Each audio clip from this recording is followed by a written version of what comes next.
मित्रों नमस्कार। मैं सुधीर श्रीवास्तव ज्योतिष अनुसंधान केंद्र में आपका स्वागत करता हूं। ज्योतिषीय परिचर्चा में आज हम बात करेंगे कुंडली के 11th हाउस के विषय में।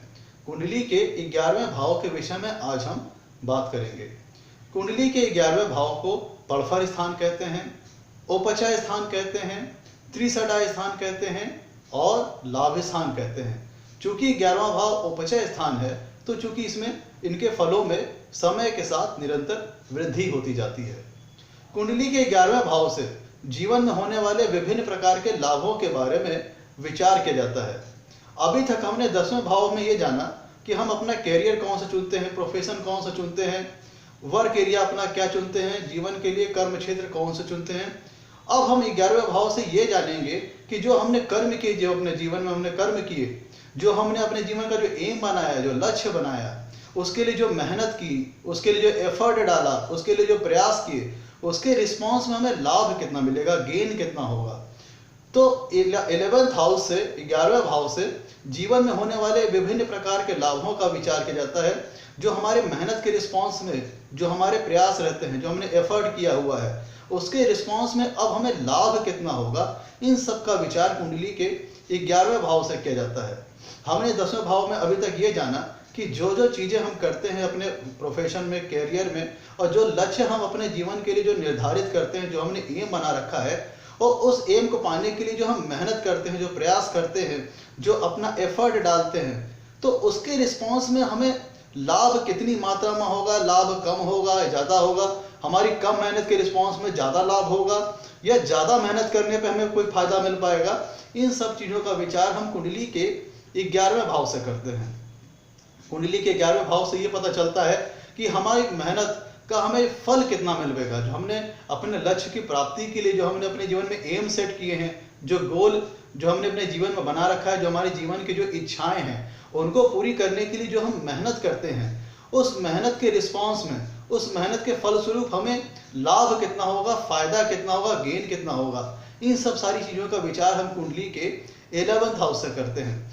जो कुंडली का 10th हाउस होता है वो हमारे कर्म क्षेत्र को दर्शाता है, वर्क एरिया को दर्शाता है, जीवन में हमारे किए गए कर्मों को दर्शाता है, और हमारे कैरियर, हमारे प्रोफेशन को दर्शाता है। और 11th हाउस से ये पता चलता है कि जो हमने अपने कैरियर में, अपने प्रोफेशन में, अपने लक्ष्यों की प्राप्ति के लिए हमने जो मेहनत की, उसके रिस्पॉन्स में हमें फल कितना मिलेगा, फायदा कितना मिलेगा, लाभ कितना मिलेगा। बहुत लोग हैं जो कि बहुत ज़्यादा मेहनत करते हैं लेकिन उनको उस मेहनत के रिस्पॉन्स में थोड़ा सा ही फायदा होता है, और बहुत लोग हैं जो बहुत कम मेहनत करते हैं लेकिन बहुत कम मेहनत में ही उनको अच्छी खासी सफलता मिल जाती है, उनके सारे लक्ष्य जीवन के आसानी से प्राप्त हो जाते हैं। और बहुत लोगों को अपने जीवन में अपने लक्ष्यों को, अपने एम को हासिल करने के लिए, अपने लक्ष्य की प्राप्ति के लिए बहुत ज़्यादा कड़ा संघर्ष करना पड़ता है, बहुत ज़्यादा मेहनत करनी पड़ती है। तो हमें 11th हाउस से ये पता चलता है कि जो हम एफर्ट कर रहे हैं, जो मेहनत कर रहे हैं, उसके रिस्पॉन्स में हमें लाभ कितना होगा। 11th हाउस से हम अपने जीवन में सभी प्रकार के और विभिन्न प्रकार के होने वाले लाभों का विचार करते हैं।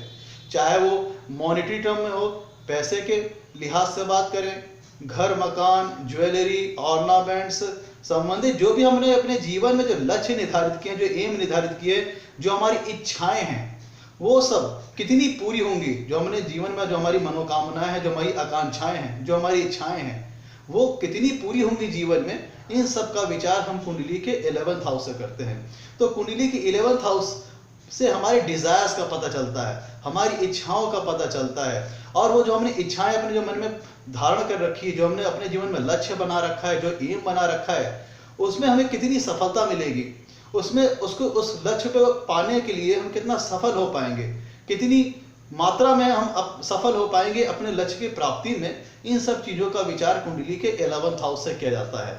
मतलब 11th हाउस से हमारे जीवन के एम, हमारे एम्बिशंस, हमारी डिज़ायर्स, इन सारी चीज़ों का पता चलता है, और साथ में ये भी पता चलता है कि हमारे एम कितनी मात्रा में पूरे हो पाएंगे। हमारे जो हमने अपने जीवन के लिए जो लक्ष्य निर्धारित किए हैं, जो लक्ष्य, जो सफलता का जो मानक निर्धारित किया है, उसे कितनी मेहनत में हम पा सकेंगे, या जो हमने मानक निर्धारित किया है, जो हमारे डिज़ायर्स हैं, उनको, जो हमारी इच्छाएं हैं, जो हमारी महत्वाकांक्षाएं हैं, जो हमारी मनोकामनाएं हैं, कि वो पूरी होंगी कि नहीं होंगी।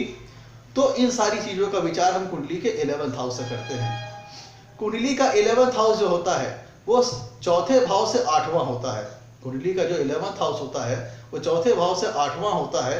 तो माता की आयु का विचार भी हम कुंडली के 11th हाउस से करते हैं।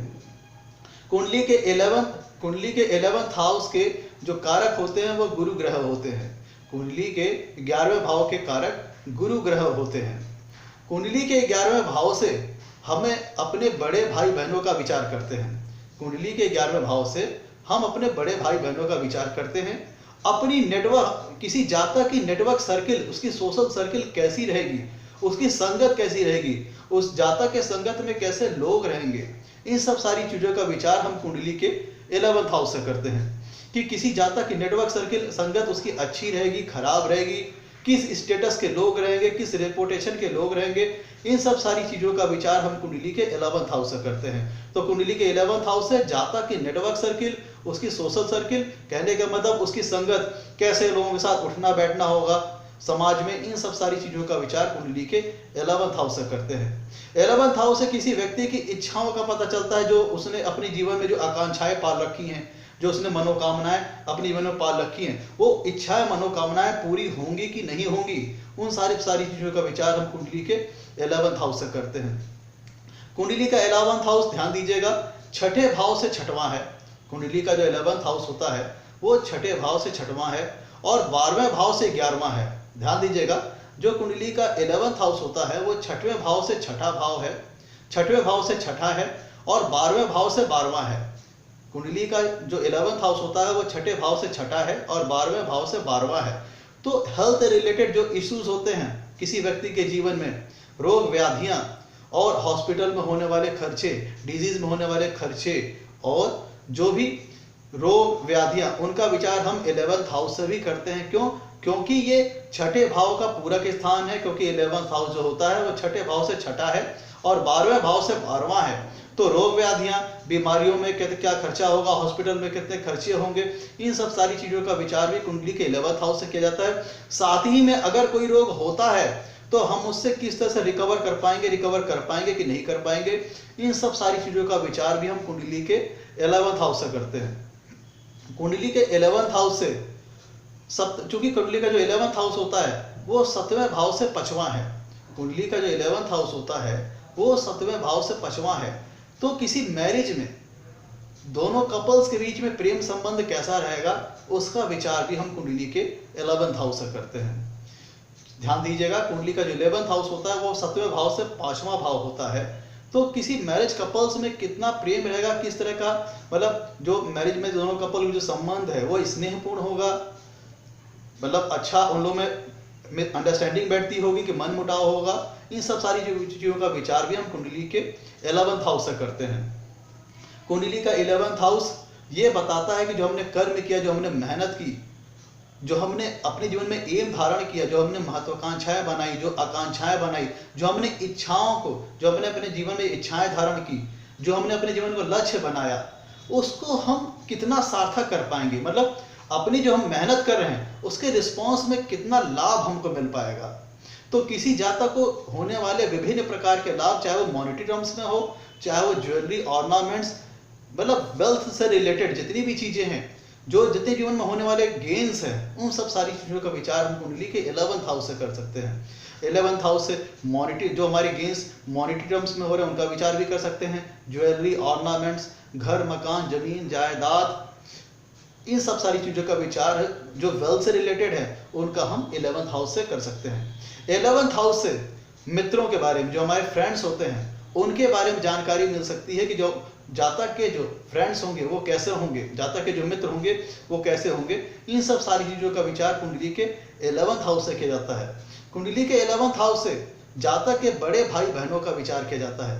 कुंडली के 11th हाउस से बड़े भाई बहनों का विचार किया जाता है। कुंडली के 11th हाउस से बहू और दामाद का विचार किया जाता है। कुंडली का जो 11th हाउस होता है वो पंचम भाव से 7वां है। कुंडली का जो 11th हाउस है वो पंचम भाव से 7वां है और पंचम भाव होता है बेटा और बेटी का। तो 11th हाउस से हम दामाद और बहू का भी विचार करते हैं। कुंडली के 11th हाउस से हमें ये पता चलता है कि हमें अर्निंग जातक की कैसी रहेगी, जातक लाइफ में कितना गेन करेगा, वो एक सामान्य स्तर पर रह जाएगा कि मध्यम स्तर पर रहेगा, कि अमीर लोग काफी अमीर लोगों की श्रेणी तक पहुंच जाएगा, कि अपनी मेहनत के रिस्पॉन्स में, अपने मेहनत की अपेक्षा वो जो उसने मेहनत की है उसके संदर्भ में कितना वो फल पाएगा, कितना वो गेन कर पाएगा, कि उसकी मेहनत जो उसकी है वो कितना रंग लाएगी। इन सब सारी चीजों का विचार हम कुंडली के 11th हाउस से करते हैं।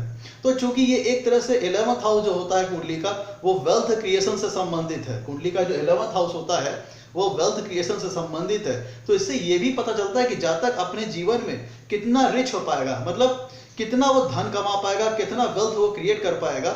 इन सब सारी चीजों का विचार भी हम कुंडली के 11th हाउस से करते हैं। और चूंकि 11th हाउस छठे भाव से छठवां है और 12वें भाव से 12वां है, तो जो हेल्थ रिलेटेड इश्यूज होते हैं, रोग व्याधियां, डिजीज और डिजीज पे होने वाले खर्चे, हॉस्पिटल के खर्चे, इन सब सारी चीजों का विचार हम कुंडली के 11वें भाव से करते हैं। क्यों? क्योंकि जो कुंडली का 11वां भाव होता है वो छठे भाव का पूरक स्थान होता है और 12वें भाव का भी पूरक स्थान होता है।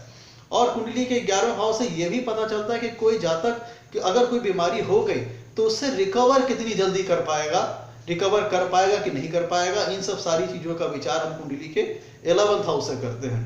कुंडली का 11th हाउस जो होता है वो मैरिज कपल्स के बीच में संबंध कितना स्नेहपूर्ण रहेगा या मनमुटाव रहेगा, इन सब सारी चीजों का विचार हम कुंडली के 11th हाउस से करते हैं। 11th हाउस से ये पता चलता है जो जातक के जीवन के जो इच्छाएं हैं, जो मनोकामनाएं हैं, वो पूरी होंगी कि नहीं होंगी, जो उसने लक्ष्य अपने जीवन के लिए निर्धारित किए हैं वो उनको पा पाएगा कि नहीं पाएगा। इन सब सारी चीजों का विचार हम कुंडली के 11th हाउस से करते हैं। आज के लिए मित्रों इतना ही। आपसे कहना है मेरे वीडियो को लाइक करें और मेरे चैनल को सब्सक्राइब करें ताकि मेरे आगे आने वाले वीडियोस की आपको जानकारी मिल पाए। धन्यवाद।